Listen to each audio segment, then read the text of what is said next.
West Hobart Haunted House. West Hobart is an inner-city suburb located in Tasmania, Australia. Over the years, dozens of allegations of supposed hauntings, ghost apparitions, and other paranormal activity have been made by tourists and residents of West Hobart. And it's honestly not too hard to see why, as West Hobart is a pretty old town with a generally creepy vibe. As is usually the case, most of these stories have either turned out to be fake, or the people making the allegations didn't have enough evidence to support their claims, which makes it almost entirely likely that they're hoaxes. But as it turns out, at least one of these stories actually has some amount of truth to it. Back in the late 80s and mid-90s, rumors started spreading of a house in West Hobart that was apparently so haunted it drove its residents insane. At first, the rumors created a huge buzz all over town, with the locals doing everything possible to stay far away from the alleged haunted house. It wasn't until months later that the authorities got involved and finally got a clear picture of the situation.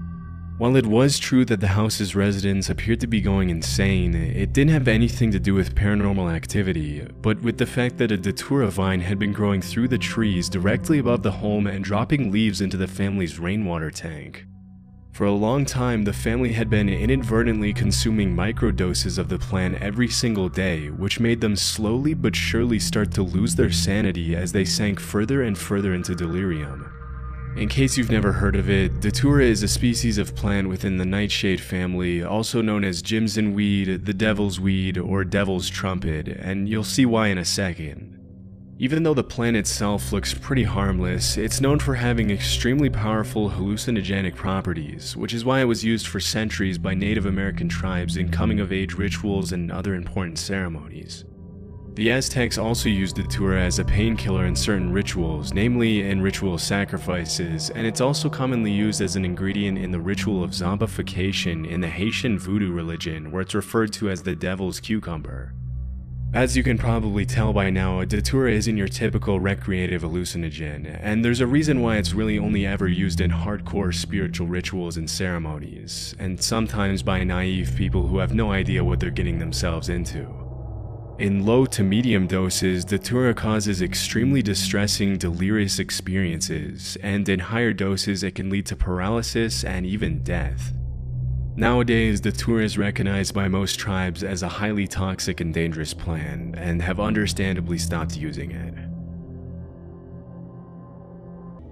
Cropsey. If you were to somehow go back to the 70s and spend some time in Staten Island, it probably wouldn't take you long to hear about an urban legend of a man named Cropsey.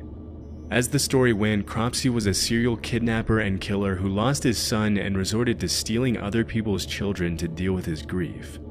According to the legend, Cropsey also had a hook for a hand, scars, burns, and open wounds covering his entire face and body, and a generally horrifying appearance. Considering the mass areas of uninhabited woodlands, it's not all that unexpected that a tale like the legend of Cropsey would make it into the mainstream culture at some point. Unfortunately, this wasn't just a tall tale made up by Staten Island parents to keep their kids from venturing too far into the woods and getting lost.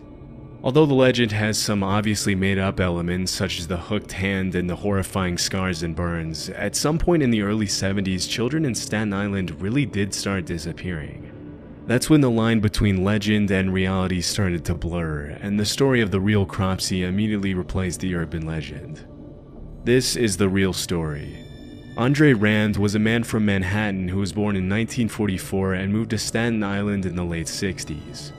After working for 2 years at the infamously brutal Willowbrook State School for Children with Disabilities, Rand was arrested in 1969 and served over a year in prison for the attempted attack of a 9-year-old girl. As soon as he was released 16 months later, reports started cropping up of more little girls disappearing all over Staten Island, including 5-year-old Alice Pereira, who was playing in her building's lobby when she suddenly disappeared without a trace. Over the next decade, Rand was the prime suspect in the disappearances and deaths of several other young girls in the area. But it wasn't until 1983 when he picked up 11 kids from a local YMCA and brought them fast food before taking them to the airport that he was finally arrested and sentenced to 10 months in prison again. Throughout the 70s and 80s, dozens of young kids disappeared in Staten Island, and although Rand was often the last person to be seen with them, there was ultimately never enough evidence to put him away for a long time. For many years, he would often be seen hanging around young kids, going on walks with them, and even taking them to lunch and dinner with him at local restaurants. After years of letting him walk the streets as a free man, police would finally have a breakthrough in the case in 1987 when they found undeniable evidence that Rand had been behind the disappearance and murder of Jennifer Schweiger, a 12-year-old girl with Down syndrome. In 1988, he was sentenced to 25 years to life, and while he was behind bars, more and more evidence was found that tied him to several other disappearances in Staten Island in the 70s and 80s. Unfortunately, he was only charged with one additional major crime in 2004, which was the kidnapping of Holly Ann Hughes, thanks to which he will spend the next 13 years behind bars until 2037. If he lives that long, he'll be 93 by the time he gets out. The Maine Hermit. The Kennebec Valley is one of the most beautiful regions in Maine, with over 5,000 square miles of forests, rolling hills, and natural paradise surrounding the Kennebec River. Many cabin owners of the North Pond area in the Kennebec Valley have described the area as the most peaceful place on Earth. But it hasn't always been that way. All throughout the 80s, 90s, and early 2000s, there were reports of over 1,000 break-ins in the North Pond cabins. For decades, nobody knew who was responsible for the thefts, especially since they were always carried out when there was no one home. As the cabin owners soon noticed, the break-ins seemed to follow a pattern, always peaking in the days before Memorial Day and after Labor Day. As for the stolen items themselves, they ranged from food, to cooking utensils, to books, to propane tanks, to toiletries of all kinds. In the absence of a concrete suspect, the locals eventually named the thief the North Pond Hermit, even though by this point there was nothing to suggest the break-ins were being carried out by a single person. Although it wasn't uncommon for groups of homeowners to venture out into the woods to try to find the North Pond Hermit, they never found a trace, which only added to the legend's mystery. One afternoon in 2002, 100 people attended a North Pond homeowners meeting, and when someone asked how many of them had suffered break-ins, almost all of them raised their hands. As you can probably guess, the North Pond Hermit quickly turned into somewhat of a boogeyman, with the legend frequently being shared over campfires in the area. For years, nobody thought that the person or people behind the break-ins would ever be found. But in April 2013, a man named Christopher Thomas Knight was arrested in the middle of the woods in the North Pond area by an officer who had made it his sole mission to bring the thief to justice. As soon as he was brought to the police station, the cops asked him why he wasn't answering any of their questions. At first, it seemed as though he was having trouble speaking, but eventually he responded that he was ashamed of himself. As it was later revealed, Christopher had been living out in the middle of the woods by himself in an unheated nylon tent, surviving only on the things he stole from nearby North Pond cabins. Shockingly, he had survived winter temperatures of 20 degrees below zero for years and hadn't been to a doctor or taken any medicine for 3 decades. What's most incredible about the hermit's story is that for the entire time he lived in the woods, he didn't have a single conversation with another human being, except for one time when he ran into a hiker and only said hi. Understandably, Chris had lost interest in keeping track of time, so when he was asked how long he had been in the woods by himself, he replied, "Since the Chernobyl nuclear meltdown, which took place in 1986. As investigators later found out, he was 20 years old when he decided to become a hermit, just a couple of years after high school, although he never gave the authorities a real reason why he decided to disappear. In all his years of isolation, he went to extreme lengths to preserve his privacy. He never lit fires, only moved at night, and hadn't had any kind of communication with the rest of society for more than half of his life. He'd never driven a car, sent an email, or even known what the internet was until his arrest. Interestingly, as the cops dug deeper and deeper into his story, they realized that his only real possessions were his glasses, which he had been wearing for 30 years and could even be seen in his Lawrence High School yearbook picture from 1984. Everything else, down to his underwear and jacket, had been stolen. After the investigation, Knight was sentenced to 7 months in prison, after which he once again disappeared. According to the cops, he's now living a quiet, peaceful life in rural Maine. Purple Aki. Throughout the late 1980s and 90s, rumors of a massive bodybuilder called Purple Aki began to surface in the northwest of England. According to the allegations, Purple Aki would supposedly walk the streets of Liverpool hunting down young, muscular men and rugby players and oddly ask them if he would let them feel their muscles. If they complied, he would allegedly squeeze their muscles for much longer than was considered socially acceptable and would then ask them to perform squats so he could feel their quad muscles. Some teenagers reported that Purple Aki even went as far as to ask them to pose for him and often offered exercise and nutrition advice for those who gave him the time. Because the rumors were so incredibly ridiculous, nobody really took them too seriously at first, and eventually the story of Purple Aki turned into an urban legend with crazy details being gradually added to the tale, including one where Purple Aki would allegedly swallow teenagers whole if they let him feel their muscles. But as time went on, it became clear that Purple Aki wasn't just a made-up character created by bored teenagers looking to get some laugh from their friends, but a real person named Akinwul Arobic. Aki was often seen traveling across England by train carrying a plastic bag and asking young men if he could feel their muscles. Naturally, this made a lot of people uncomfortable, and it wasn't uncommon for Aki's face to be featured in local newspapers after several encounters with the law. Most of the accusations against him were related to his creepy behavior around teenage boys, but around 1986, the story of Purple Aki took a really dark turn. Early that year, 16-year-old Gary Keller was walking home from school when he ran into Purple Aki, who immediately asked to feel his muscles. Freaked out by the weird request, Gary said no and ran away. Later that same year, Aki followed Gary to a local outdoor swimming pool, and when the teenager noticed, he ran to New Brighton train station and jumped onto the railroad tracks to get away from Aki. Sadly, the story ended in tragedy, as Gary was accidentally electrocuted by one of the rails. Considering the whole thing happened because Gary was being chased, Purple Aki was convicted of involuntary manslaughter, charged with harassing 14 different teenage boys, and sentenced to 2.5 years in prison. In 1988, Aki filed an appeal and complained that the only reason he had been convicted was because he was black. Ultimately, the judges agreed there wasn't enough evidence to prove Aki had been directly responsible for Gary's death, and believe it or not, he was freed and awarded £35,000 in compensation. Between 1988 and 2006, Aki went in and out of jail for failing to resist his compulsion to touch, feel, and measure other people's muscles, and in 2003 he was arrested for an additional 15 charges of harassment and witness intimidation, for which he was sentenced to 6 years in prison.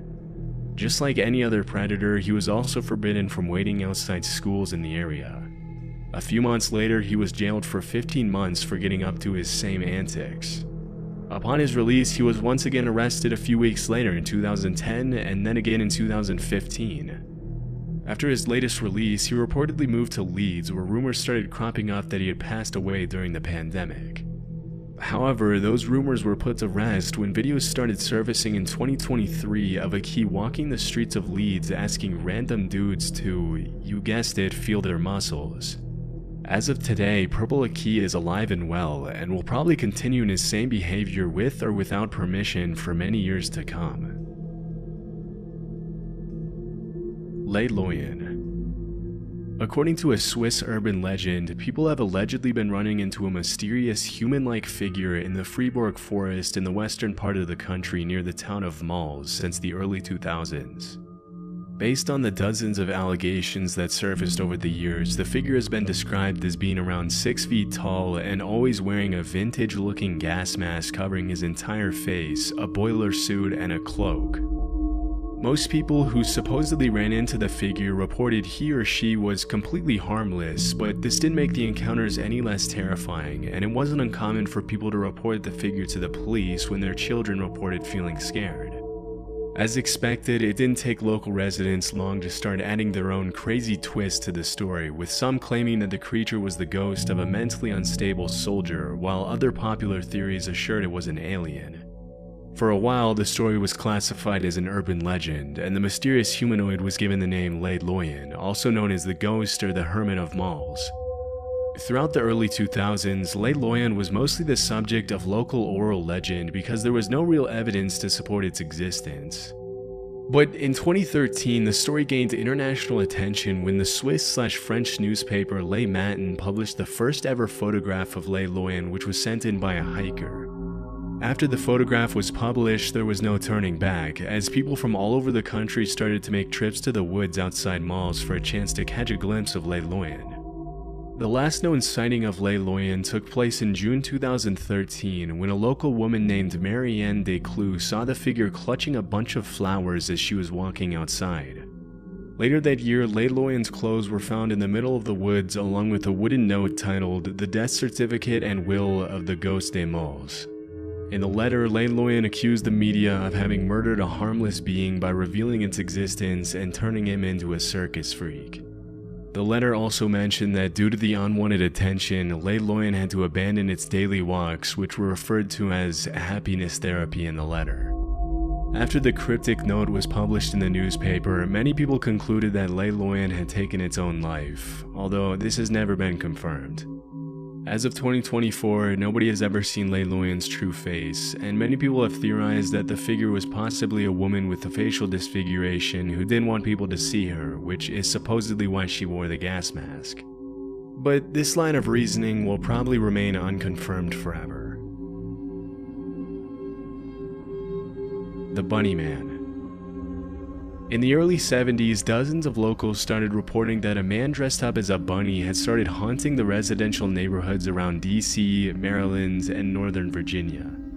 Although dressing up as a bunny in itself seems pretty harmless, what made the encounters a little scarier was that the guy would allegedly threaten children on the street with an axe and frequently vandalize people's property for no apparent reason. Even though sightings of the so-called Bunny Man were pretty rare, they seemed to follow a pattern, as the man usually appeared in secluded locations where there weren't a lot of witnesses. The story itself has a lot of elements of a typical urban legend and is kind of hard to believe, but through my research I found that it's all loosely based on a true story. In 1970, a couple was parked in a driveway close to a bridge on Colchester Road in Fairfax County when suddenly a random guy appeared out of nowhere, yelled at them for allegedly trespassing, and threw a hatchet at their car. Terrified, the couple left the area immediately before they had a chance to get a good look at the guy. As they reported the incident to the police, they mentioned the guy had been dressed in light-colored clothing and may or may not have been wearing something white on his head. Although the couple never mentioned anything about a bunny in their statement, as soon as the story hit the news, people started claiming that the hatchet thrower had been wearing bunny ears. Pretty soon, rumors of a man in a bunny suit threatening kids in the woods with a hatchet started surfacing all over the DMV area, and as the years went by, the stories got wilder and harder to believe. Over time, the legend of the Bunny Man has become pretty mainstream, with the bridge on Colchester Road even being renamed as Bunny Man Bridge. As of the uploading of this video, the legend has now been standardized and goes something like this. In 1904, there was allegedly an asylum close to the bridge on Colchester Road. As soon as it was built, a bunch of Fairfax County residents started complaining about the idea of having an asylum full of mental patients so close to their homes, so the authorities supposedly put all the patients in a bus and transferred them to a nearby prison. But on the way to the prison, the bus crashed and all the patients escaped. As the story goes, a few hours later the cops had successfully located and brought back all the patients except for one guy by the name of Douglas Griffin. This is where the legend gets a little weird. Allegedly, the fugitive patient hid in the woods from the authorities for weeks. As the days went by and the cops did everything to find him, rabbit corpses started to appear in the middle of the woods, which led everyone to believe Douglas was eating bunnies to stay alive. Then, one Halloween night, a group of kids were hanging out near the bridge on Colchester Road when they suddenly saw a blue orb flashing in midair. A second later, they were all strung up like bunnies hanging from the bridge. As the legend goes, if you go to Bunny Man Bridge on Halloween night at midnight, the same thing will happen to you. Obviously, none of this is true, but it just goes to show how much of an impact the story of the Bunny Man has had on mainstream Virginia, DC, and Maryland culture. Nowadays, there's even Bunny Man t-shirts, a Bunny Man horror movie franchise, Bunny Man beer, and everything in between. Needless to say, the area surrounding the railroad overpass near Fairfax Station is now a major attraction for both tourists and locals alike, and will probably remain that way for many years.